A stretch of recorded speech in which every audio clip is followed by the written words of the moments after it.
Hello guys, சின்ன மருமகளில் சேது ஒரு பெரிய ஒரு முடிவு வந்து எடுக்கிறாங்க. அவங்களுக்கு அவங்களோட வைஃப் மேலே ரொம்பவே பாசம் இருந்தாலுமே பெரிய ஒரு பிரச்சனைக்கு ஈஸ்வரி இவங்கள மாட்டி விட்டுட்டாங்கன்னே சொல்லலாம். இப்போ என்ன நடக்குதுன்னு சொன்னால், இவங்க பிரச்சாரத்துக்கு போகும்போது அங்கே வந்து தமிழோட போஸ்டர் ஒருத்தண்டா பார்க்குறாங்க.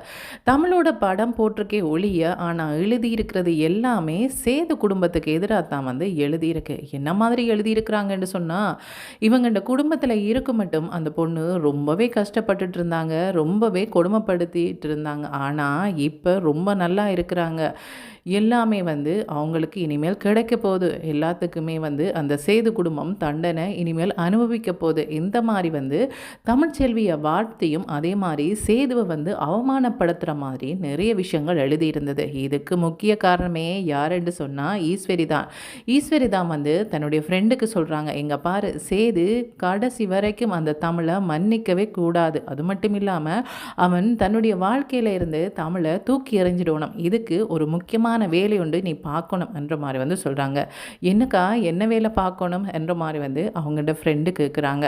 அப்படி கேட்கும்போது ஈஸ்வரி என்ன சொல்கிறாங்கன்னு சொன்னால், "நீ எதுவும் பண்ண வேண்டாம், சேதுக்கு எதிராக ஒரு போஸ்டர் அடிச்சு ஒட்டிடு" என்ற மாதிரி வந்து சொல்கிறாங்க. என்னக்கா, அந்த வீட்டில் இருந்துகிட்டே இப்படி சொல்கிறீங்க, என்னக்கா இதெல்லாம் நியாயமா என்ற மாதிரி வந்து கேட்குறாங்க. இல்லை, எல்லாமே சேதுவோட நன்மைக்கு தான், நான் சொல்கிறது எல்லாமே நீ செய் என்ற மாதிரி வந்து சொல்கிறாங்க. சரி, என்ன பண்ணணும் என்ற மாதிரி வந்து சொல்லும்போது, நான் சொல்கிற மாதிரி அந்த போஸ்டரில் எழுதிடு என்ற மாதிரி வந்து சொல்கிறாங்க. அது என்ன விஷயம்னு சொன்னால், இந்த தமிழ்ச்செல்வி நல்லவ, அந்த மாதிரி எல்லா ஹெல்ப்பும் வந்து மக்களுக்கு பண்ணுவான். ஆனால் சேதுவோ ஏமாத்துறவன் என்ற மாதிரி வந்து அவனை கூடாமலும் தமிழ்ச்செல்வியை நல்ல மாதிரியும் எழுதி போஸ்டர் அடித்து ஒட்டிடு என்ற மாதிரி வந்து சொல்கிறாங்க. இந்த போஸ்டர் அடித்து ஒட்டுறாங்க எங்கே என்று சொன்னால், சேது எந்த இடத்துக்கு அவங்க வந்து வரப்போகிறாங்களோ அந்த இடத்துக்கு தான் வந்து வந்து ஒட்டுறாங்க. இவங்க வர்றதுக்கு முன்னாடியே அவங்க ஒட்டி முடிச்சுட்டு போயிட்டாங்க. இப்போ ராஜாங்கமும் சேதுவும் அந்த வீதியில் வரும்போது மக்கள் எல்லாம் ரொம்பவே இவங்களை எதிர்க்கிறாங்க. என்னப்பா, நாங்கள் எதுவும் பண்ணலையே, ஏன் இப்படியெல்லாம் எதிர்க்கிறாங்க?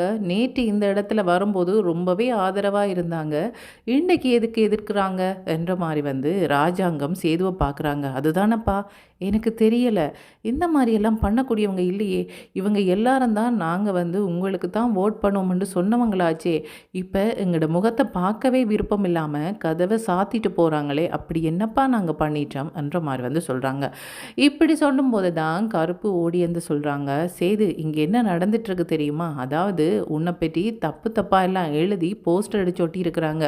அந்த தமிழை நல்லவாகவும் உன்னை கெட்டவனாகவும் வந்து சித்தரித்து எழுதப்பட்டிருக்கு. அதை பார்த்தோன்னே தான் மக்கள் இப்படி மனசு மாறிட்டாங்க போல இருக்குது என்ற மாதிரி வந்து சொல்கிறாங்க. இங்கே பாரு, எங்களை பிடிக்காதவங்க யாரும் இந்த மாதிரி போஸ்டர் அடித்து ஒட்டுவாங்க.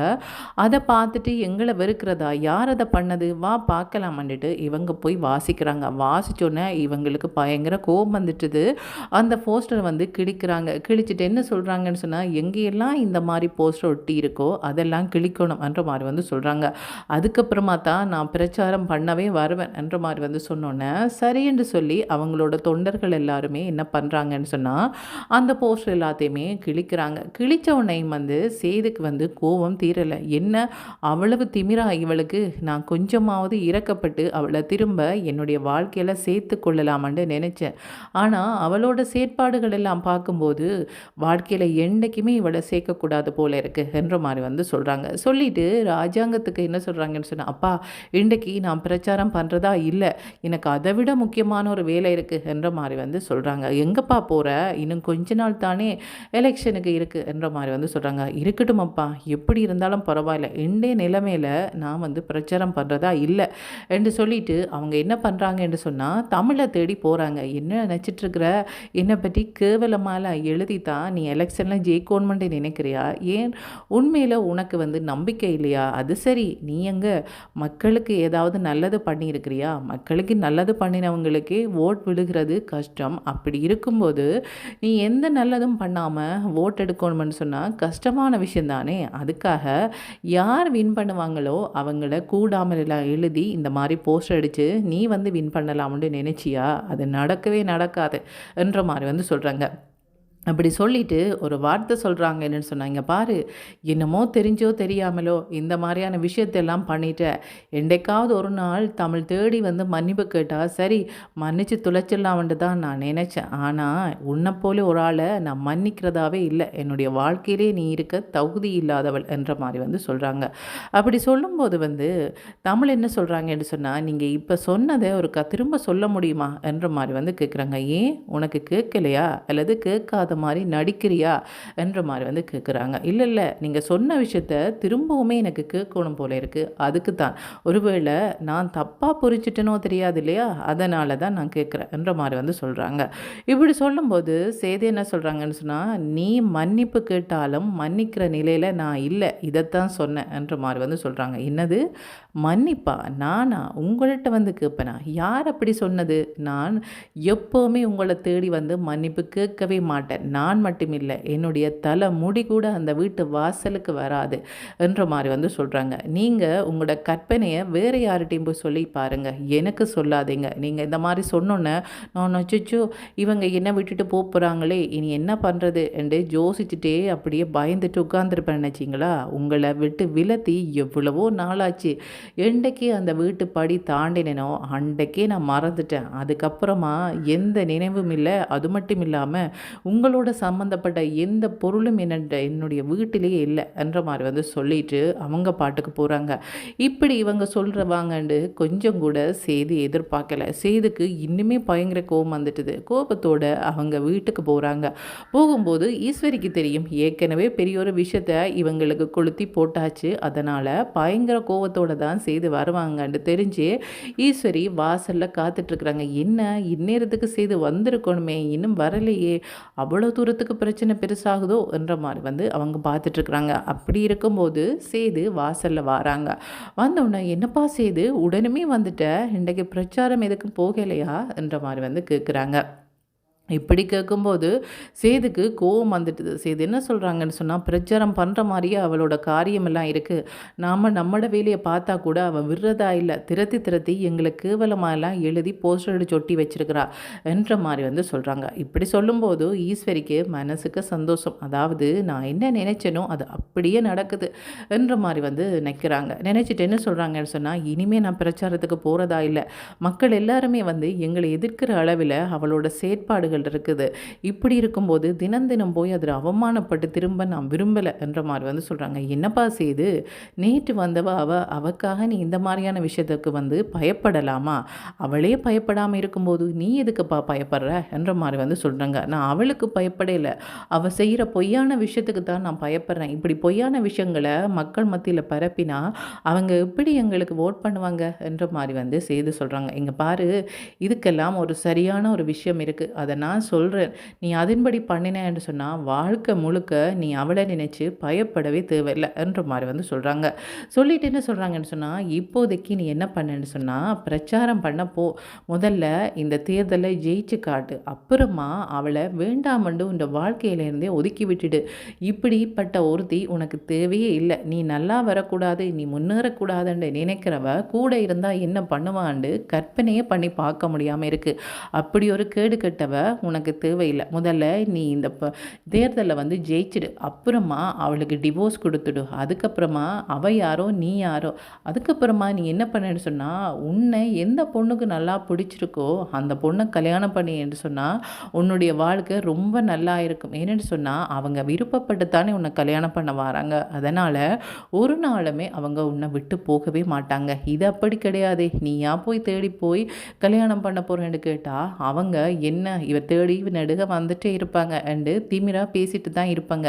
இதுக்கு இனிமேல் நீ இடமே கொடுக்கக்கூடாது, சரியா? இனிமேல் நீ இதை பற்றி யோசிக்கவே கூடாது. இப்போ நான் சொன்னபடி பண்ணியன்னு சொன்னால் நீ வந்து தேர்தலையும் ஜெயிச்சிடலாம், அதே மாதிரி உன்னுடைய வாழ்க்கையிலையும் ஜெயிச்சிடலாம்ன்ற மாதிரி வந்து சொல்கிறாங்க. இப்படி சொன்னோன்னே வந்து சேதுக்கு ஒரு ஐடியா வருது. ஆமாம், அவங்க சொன்னதில் என்ன தப்பு, சரியாக தானே சொல்லியிருக்கிறாங்க என்றுறாங்க. என்றுட்டு அவங்க என்ன பண்ணுறாங்கன்னு சொன்னால், அவங்களோட அப்பா வரும் மட்டும் வெயிட் பண்ணிகிட்டு இருக்கிறாங்க. ராஜாங்கம் பிரச்சாரமெல்லாம் முடிச்சுட்டு வராங்க. வரும்போது கேட்குறாங்க, இந்த சேது பையன் வந்து எங்கேயோ போறேன்னு போனான், திரும்பி வரவே இல்ல. அப்புறமா பிரச்சாரம் பண்ணவும் மாட்டேன்னு சொன்னானாமே! ஏன் இப்படியெல்லாம் பண்ணிட்டுருக்கிறான்? இவன நம்பித்தானே ஒரு கட்சிய ஆரம்பிச்சு குடுத்தேன். இந்த மாரியா பண்ணிட்டுருக்கிறது? இப்படி ஒரு சின்ன சின்ன விஷயங்களுக்கெல்லாம் அவன் கோவப்பட்டா, எப்படி அவன் வந்து ஒரு கட்சிய நடத்துறது? என்ற மாரி வந்து சொல்றாங்க. ஏன் என்ன நடந்ததுன்னு உங்களுக்கு தெரியாதா? என்ற மாரி வந்து ஈஸ்வரி கேட்குறாங்க. ஆமா தெரியும். யாரோ ஒருத்தங்க போஸ்டர் அடிச்சு ஒட்டியிருக்கிறாங்க. இப்படி 1000 போஸ்டர் அடிச்சு ஒட்டுவாங்க. அதெல்லாம் பார்த்துட்டு இருக்க முடியுமா? எங்களுக்கு எதிரானவங்க, எங்களுக்கு எதிரான விஷயங்கள தானே பண்ணுவாங்க. அதுக்கெல்லாம் பயந்துட்டோளினா என்ன பண்றது? ஏன் இப்படி பண்ண சேது? என்ற மாரி வந்து கேட்குறாங்க. அப்பா, நான் வந்து பிரச்சாரத்துக்கு வராதது தப்பு தான். நான் இல்லைன்னு சொல்லல. நான் ஒரு கட்சியில இருக்கிற நான், என்னுடைய கட்சி ஜெயிக்கணும், நான் ஜெயிக்கணும் என்று சொன்னா, அதுக்காக நான் பாடுபடத்தான் வேணும். நான் இல்லைன்னு சொல்லலப்பா. அதை விட மோசமான ஒரு விஷயம் என்னுடைய மனச ரொம்பவே தாக்கமா இருந்துச்சு. அதனால தான் இத பண்ணினேன். இப்ப எனக்கு ஒரு முடிவு வேணும் அப்பா. அந்த முடிவு வந்ததுக்கு அப்புறமா தான் என்னால நிம்மதியா அந்த பிரச்சாரத்த பண்ண முடியும்ன்ற மாரி வந்து சொல்றாங்க. என்ன முடிவு வேணும்? நீ என்ன பண்ணிட்டுருக்கிற? என்ன முடிவை எதிர்பார்த்துட்டுருக்கிற? என்ற மாரி வந்து கேட்குறாங்க. ஒன்றுமில்லையப்பா, அந்த தமிழ்ச்செல்விய நிரந்தரமாவே என்னுடைய வாழ்க்கையிலேருந்து தூக்கி எறியணும்.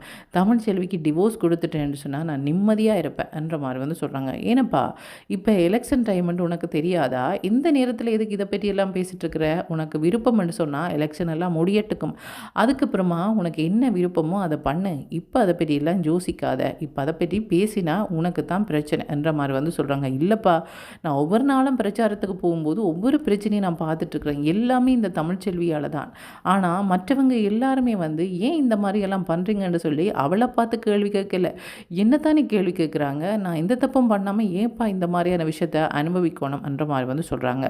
இப்படி சொல்லும்போது வந்து ராஜாங்கம் என்ன சொல்றாங்கன்னு சொன்னா, அது சரி, தமிழ்ச்செல்விக்கு ஆதரவாகவும் உனக்கு எதிராகவும் போஸ்டர் அடிச்சு ஒட்டுறது தமிழ்ச்செல்வியோட ஆட்கள் தானண்டு உனக்கு எப்படி தெரியும்? உனக்கு பிடிக்காதவங்க தமிழ்ச்செல்வி மட்டுமா இருக்க முடியும்? வேற கட்சியில இருக்கிறவங்களும் அத பண்ணியிருக்கலாம். அல்லது உனக்கு பிடிக்காத வேற யார் கூட பண்ணியிருக்கலாம். அத பற்றி யோசிக்காம நீ எதுக்கு யாருடைய பேர் அதில இருக்கோ அவங்களே அதான் இத பண்ணியிருப்பாங்க என்று சந்தேகப்படுற என்ற மாரி வந்து சொல்லும்போது ஈஸ்வரி வந்து பயப்படுறாங்க. என்ன இது? இவங்க நான் ஒரு நல்ல பிளான பண்ணினா இவங்க இப்படி அந்த பிரச்சனைய திருப்பி விடுறாங்களே! ஒருவேளை சேதுவோட மனசு மாறுதோ தெரியலையே! என்ற மாரி வந்து நினைக்கிறாங்க. சேது நினைக்கிற மாரி தமிழ்ச்செல்விய தன்னுடைய வாழ்க்கையிலேருந்து தூக்கி எறிய போறாங்களா? அல்லது போனா வந்து கொஞ்சம் பொறுமையா இருந்து பார்க்கலாமான்னு நினைக்க போறாங்களா? என்ன நடக்க போதுன்றதுக்கு ஐஸ் வெயிட் பண்ணி தான் பார்க்கணும். ஓகே. Thank you. பாய்.